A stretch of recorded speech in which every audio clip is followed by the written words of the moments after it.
Uttarakhand express में आपका स्वागत है। आपके साथ मैं हूं नलिनी पांडे। केंद्रीय चुनाव आयुक्त राजीव कुमार के हेलीकॉप्टर की पिथौरागढ़ के रालम में इमरजेंसी लैंडिंग हुई थी। इसके बाद सीईसी रालम गांव में ही फंस गए हैं। अब आज रात राजीव कुमार रात में रालम गांव में ही रुकेंगे। अभी रालम में बारिश हो रही है और मौसम ठीक नहीं होने तक उन्हें वहीं रुकने को कहा गया है। रात में रालम में -3 डिग्री तक तापमान पहुंच रहा है। हालांकि राजीव कुमार और उनकी टीम पिथौरागढ़ के रालम में पूरी तरह सुरक्षित है। डीएम पिथौरागढ़ विनोद गोस्वामी ने बताया कि मौसम ठीक होने पर सभी को रेस्क्यू कर लिया जाएगा। असल में रालम में बारिश हो रही है, जिस कारण रेस्क्यू नहीं हो सका। प्रशासन ने 3 टीमों को रालम भेजा है, लेकिन ये टीमें भी रात तक ही वहां पहुंच पाएंगी। केंद्रीय निर्वाचन आयुक्त उत्तराखंड के उप मुख्य निर्वाचन अधिकारी विजय जोगदंडे के साथ मिलन के लिए देहरादून से निकले थे, लेकिन मौसम खराब होने के कारण हेलीकॉप्टर को रालम में इमरजेंसी लैंडिंग करनी पड़ी और अब वो वहीं फंस गए हैं। हेलीकॉप्टर की लैंडिंग रालम में हुई है। रालम हमारा एक रिमोटेस्ट विलेज है जो मुंशियारी से आगे पड़ता है और वहाँ पर उस हेली में 3 लोग हैं, जिसमें कि हमारे राज्य के अपर मुख्य चुनाव अधिकारी और जो सीईसी सर हैं और उनके एक पीएसओ ये भी हैं। इसके अलावा हेली टीम है। सभी लोग सेफ हैं और मेरी पर्सनली बात हुई है टीम से। 3-4 बार बात हो चुकी है। सैटेलाइट फ़ोन है, बाकी सारी फैसिलिटीज़ वगैरह हैं और मौसम खुलने का वेट कर रहे हैं। मौसम खुलेगा तो उसके बाद फिर फ्लाई कर सकते हैं।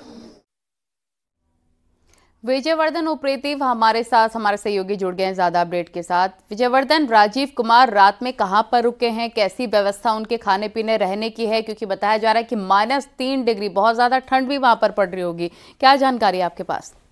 जी, मैं आपको बता दूं, जो भी व्यवस्थाएं हैं इस टीम को खुद ही वहां पर करनी पड़ेगी, क्योंकि कोई वहां पर अभी नहीं पहुंच पाया है। हालांकि 3 टीमें रवाना हुई हैं अलग अलग जगहों से और जिनकी उम्मीद है कि देर रात तक या रात तक वो लोग वहां पहुंच पाएंगे तो तब उनको बाहरी लोगों की कुछ मदद मिल पाएगी।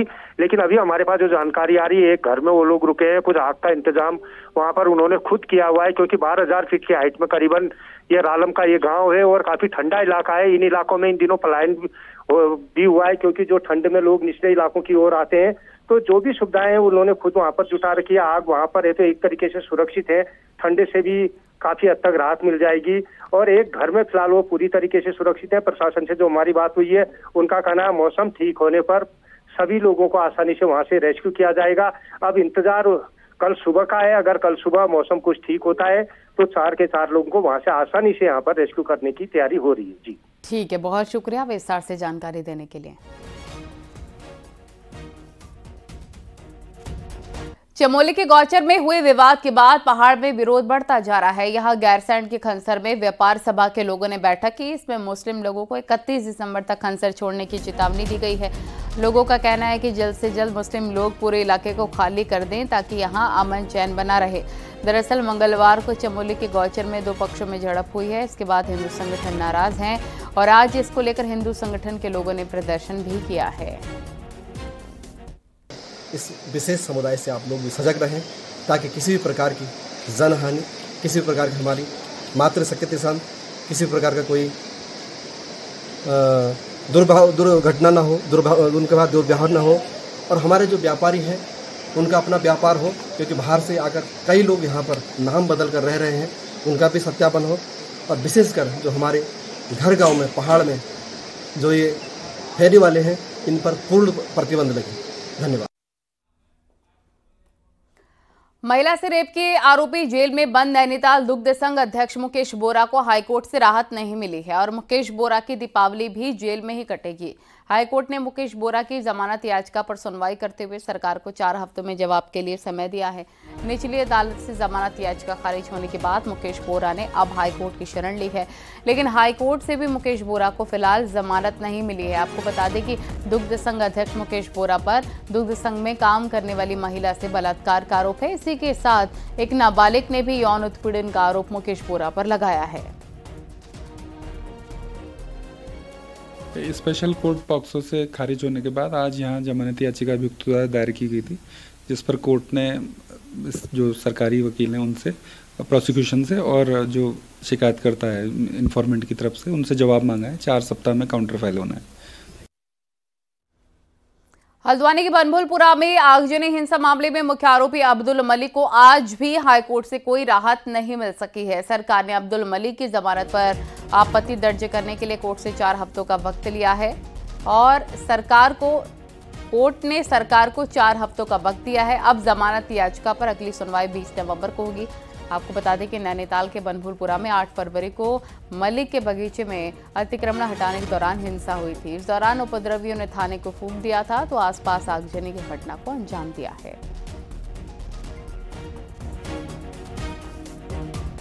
अब्दुल मलिक की बेल लगी हुई थी। अब्दुल मलिक के खिलाफ बनभूलपुरा कांड से संबंधित 3 मुकदमे हैं, जिनमें से एक एफआईआर की आज बेल लगी हुई थी। उस पर सरकार ने जवाब मांगा है और कोर्ट ने 4 हफ्ते का समय दिया सरकार को जवाब दाखिल करने के लिए। इसके अलावा जो बाकी 2 एफआईआर थी उनकी बेल भी उनके साथ कनेक्ट हो गई है। सरकारी कर्मचारियों के लिए अच्छी खबर। सरकार अपने कर्मचारियों को कॉर्पोरेट सैलरी पैकेज की सुविधा देने जा रही है। बुधवार को मुख्यमंत्री पुष्कर सिंह धामी और वित्त मंत्री प्रेमचंद अग्रवाल की मौजूदगी में भारतीय state bank, bank of Baroda, union bank of India, Canara bank और जिला सहकारी बैंक के बीच MOU साइन किया गया। शुरुआती दौर में राज्य के लगभग 64% सरकारी कर्मचारी जिनका सैलरी अकाउंट इन बैंकों में है उनको फायदा मिलेगा। इन बैंकों की शाखाओं में सैलरी अकाउंट खुलवाने वाले कर्मियों को पर्सनल बीमा कवर के साथ अन्य वित्तीय लाभों की सुविधा भी मिलेगी।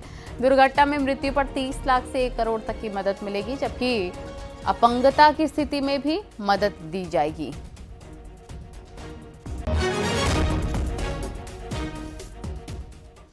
केदारनाथ उपचुनाव को लेकर बड़ी खबर है। उत्तराखंड बीजेपी ने 6 नामों का पैनल बनाकर केंद्रीय नेतृत्व को भेज दिया है। बीजेपी की राज्य संसदीय बोर्ड की मीटिंग हुई जिसमें इन 6 नामों पर मोहर लगाई गई थी और अब इन 6 नामों की लिस्ट दिल्ली केंद्रीय नेतृत्व को भेज दी गई है। अब बीजेपी की सेंट्रल लीडरशिप केदारनाथ के प्रत्याशी पर फैसला करेगी।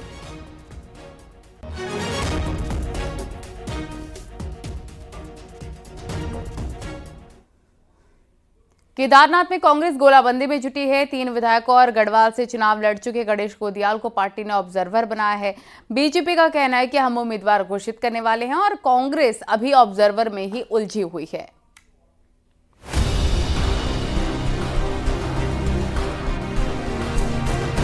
बद्रीनाथ के बाद कांग्रेस केदारनाथ उपचुनाव जीतने की बात तो कर रही है, पर उम्मीदवार तय करने के बजाय कांग्रेस ऑब्जर्वर में ही उलझी है। ऑब्जर्वर की रिपोर्ट पर ही कांग्रेस का उम्मीदवार तय होगा, लेकिन हालात ये हैं कि 3 बार ऑब्जर्वर की लिस्ट आ चुकी है। पहले प्रदेश कांग्रेस ने सीनियर नेता मंत्री प्रसाद नैथानी को ऑब्जर्वर बनाया, लेकिन काम नहीं हो सका। 11 अक्टूबर को प्रभारी शैलजा ने विपक्ष के उपनेता भुवन कापड़ी और विधायक वीरेंद्र जाति को ऑब्जर्वर बनाया, तो 15 अक्टूबर को भुवन कापड़ी वीरेंद्र जाति के साथ लखपत बुटोला का नाम भी जोड़ दिया और तीनों के साथ गढ़वाल से लोकसभा चुनाव लड़ चुके गणेश गोदियाल को सीनियर ऑब्जर्वर बना दिया।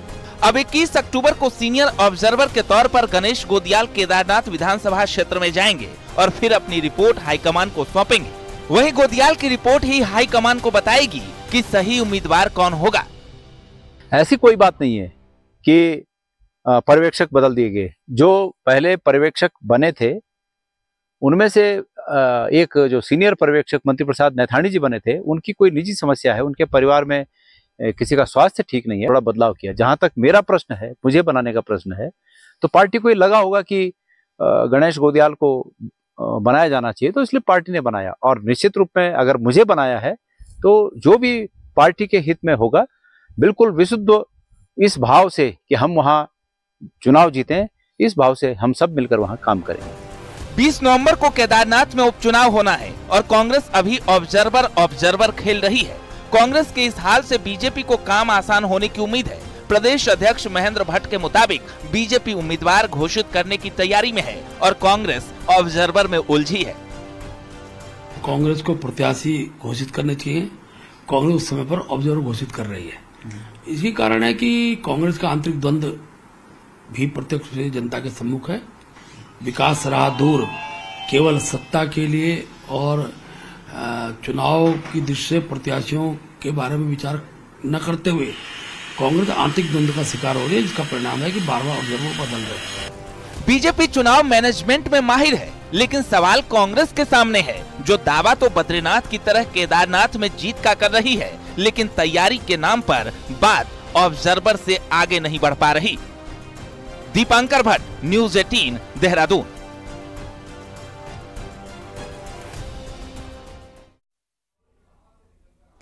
केदारनाथ उपचुनाव का ऐलान होते ही प्रत्याशियों को लेकर घमासान तेज हो गया है। कांग्रेस नेता हरक सिंह रावत ने अपने ही अंदाज में चुनाव लड़ने की इच्छा जताई है, तो जवाब कांग्रेस के बजाय बीजेपी की तरफ से आया है। देखिए।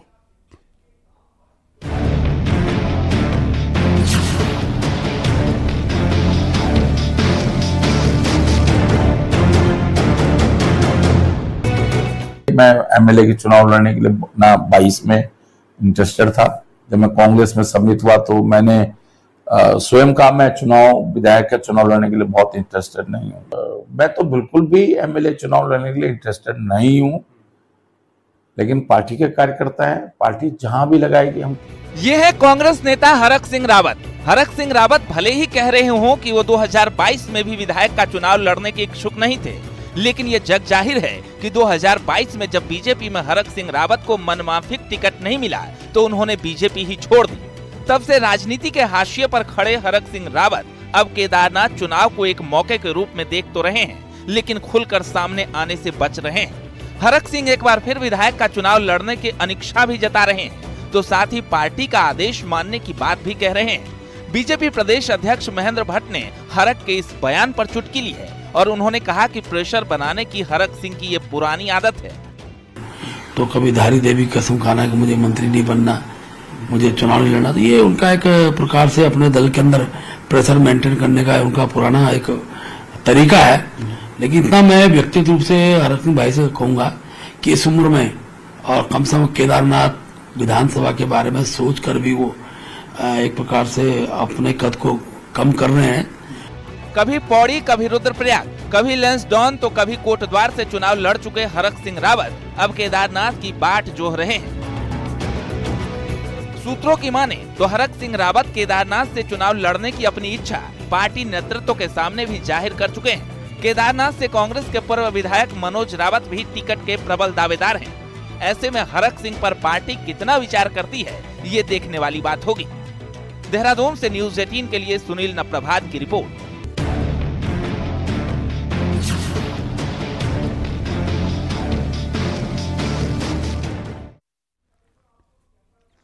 बागेश्वर की गरुड़ मार्केट में बुधवार को जमकर बवाल हुआ। यहां अतिक्रमण को हटाने बुलडोजर लेकर पहुंची टीम को व्यापारियों के भारी विरोध का सामना करना पड़ा। इसके बाद प्रशासन की टीम को बिना अतिक्रमण तोड़े बैरंग वापस लौटना पड़ा। एसडीएम ने व्यापारियों को अतिक्रमण हटाने के लिए 3 दिन का अल्टीमेटम दिया। आपको बता दें कि अतिक्रमण हटाने के लिए भारी पुलिस बल के साथ टीम पहुंची थी, लेकिन व्यापारियों के विरोध की वजह से टीम को वापस बैरंग लौटना पड़ा।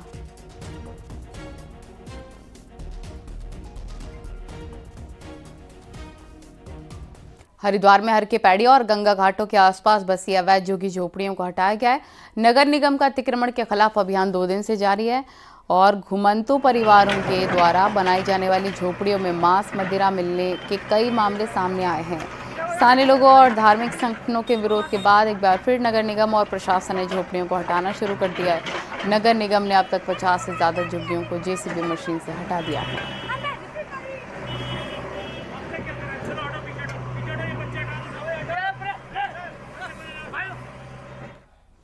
हरिद्वार में गंग नहर बंदी किए जाने के बाद हर की पैड़ी और वीआईपी घाट पर बहने वाली गंगा की धारा सूख गई है, जिससे यहां का नजारा बिल्कुल अलग हो गया है। गंगा की तलहटी नजर आने से गंगा के अंदर रेलवे की पटरी नजर आ रही है।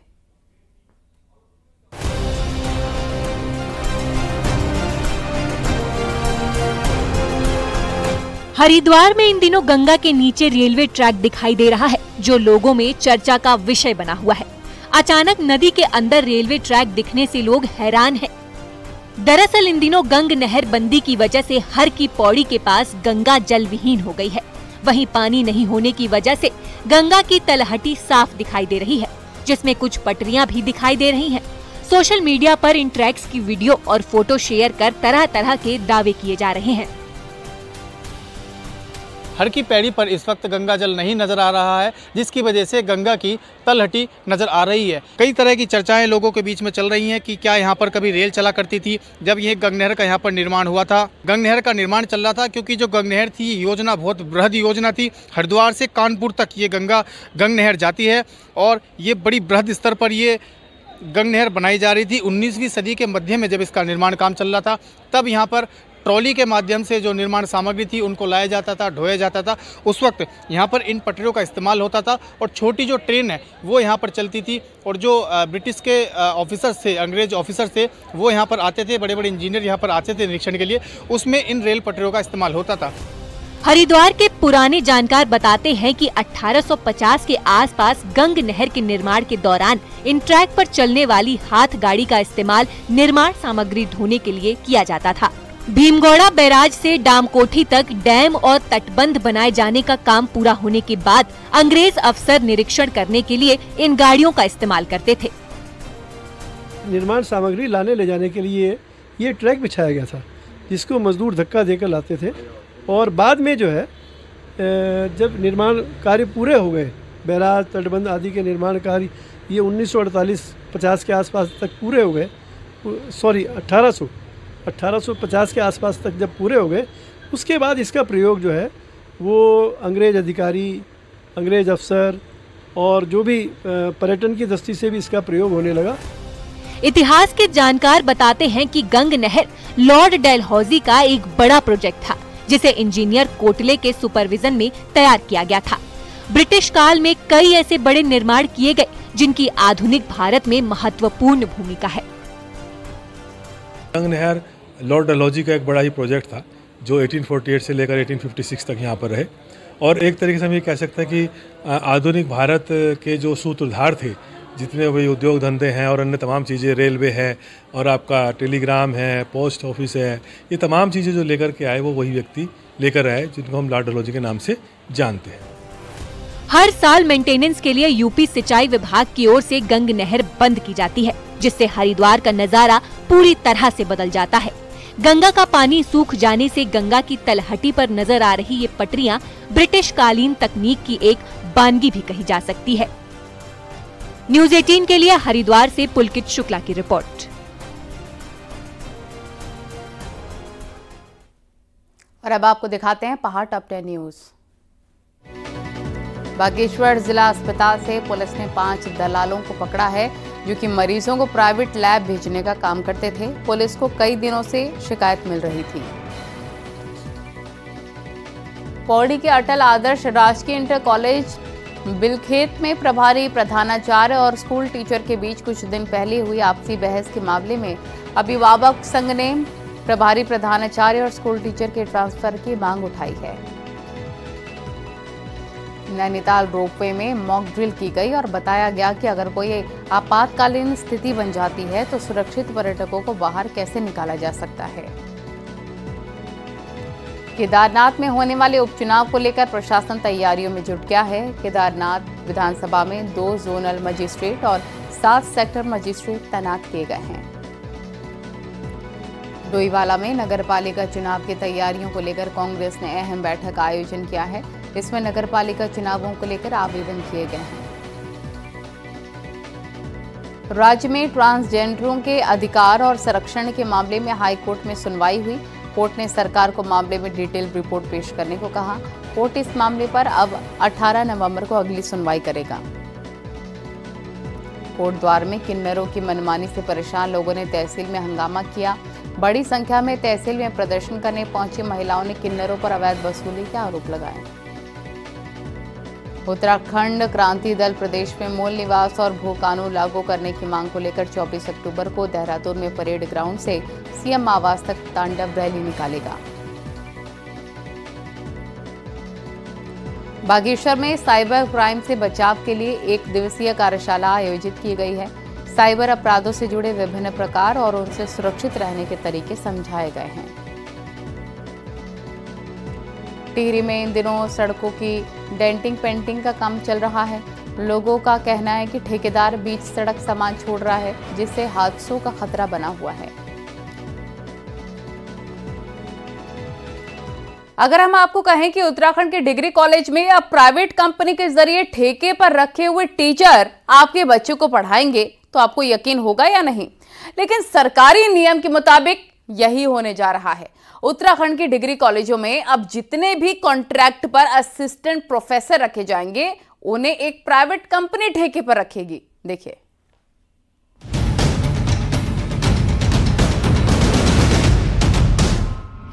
उत्तराखंड के इन 118 डिग्री कॉलेजों में पढ़ने वाले बच्चों का भविष्य कैसा होगा ये कह पाना आसान नहीं, क्योंकि अब यहाँ पढ़ाने वाले टीचर्स भी ठेके पर रखे जा रहे हैं, वो भी कॉन्ट्रैक्टर के जरिए, जिसकी बकायदा तैयारी भी जारी है।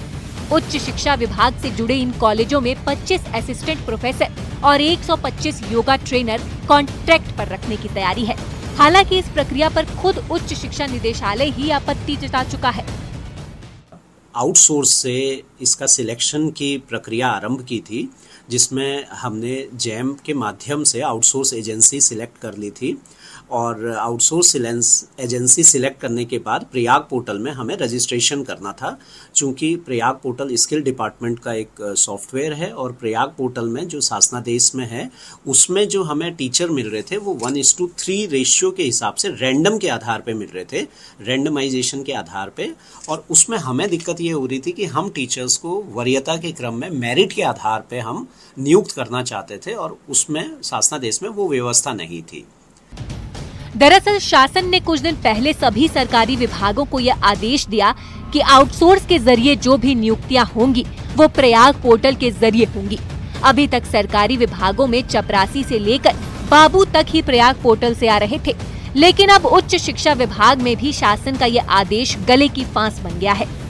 यानी जो उच्च शिक्षा विभाग अभी तक इंटरव्यू के जरिए संविदा शिक्षकों की नियुक्ति करता था, उसे अब एक प्राइवेट कंपनी की मदद से ये नियुक्तियां करनी होंगी, वो भी बिना इंटरव्यू के।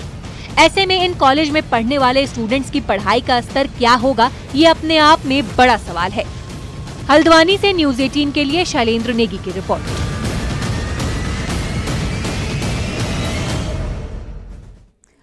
उत्तराखंड के उपनल कर्मचारियों को सुप्रीम कोर्ट से बड़ी राहत मिली है और राज्य सरकार की याचिका को कोर्ट ने खारिज कर दिया था, जिसके बाद अब उपनल कर्मचारी खासा खुश हैं। उपनल कर्मचारियों ने मिठाई बांटी है और खुशी जाहिर की है। सुप्रीम कोर्ट के फैसले का स्वागत किया। उपनल के जरिए आउटसोर्स कर्मचारी संविदा पर रखे जाते हैं और इस वक्त राज्य में करीब 22,000 कर्मचारी उपनल के जरिए काम कर रहे हैं।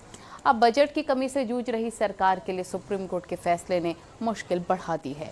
वहीं सरकार दोबारा सुप्रीम कोर्ट जाने पर विचार कर रही है, लिहाजा वित्त मंत्री का कहना है कि फैसले को देखा जा रहा है, उसके बाद आगे का फैसला लिया जाएगा। जो फैसला था कि राज्य सरकार 1 साल के भीतर नियमितीकरण नियमावली फ्रेम करे और विद इन 6 मंथ समान कार्य के लिए समान वेतन देना सुनिश्चित करे। इस फैसले को सुप्रीम कोर्ट ने मोहर लगाई है और मैं उन तमाम लोगों को बधाई देना चाहता हूं जिन्होंने इस केस पे निर्णायक भूमिका अदा करी। जो सुप्रीम कोर्ट का निर्देश है उसको भी जानकारी लेंगे, स्टडी करें, फिर उसको देखेंगे। वित्तीय रूप से क्या हम तैयार हैं? अभी ये सारी जानकारी पहले उसका पूरा अध्ययन करें, उसके बाद फिर उस पर। रुड़की की गंग नहर में रील बनाकर अपलोड करना 2 लड़कों को भारी पड़ गया है। पहले युवक ने गंग नहर में स्टंटबाजी की रील बनाई और फिर सोशल मीडिया पे अपलोड कर दिया। रील वायरल होने के बाद पुलिस ने 2 लड़कों को पकड़ा है। इसके बाद दोनों युवकों ने माफी मांग ली है। पुलिस ने माफी का वीडियो भी बनवाया है।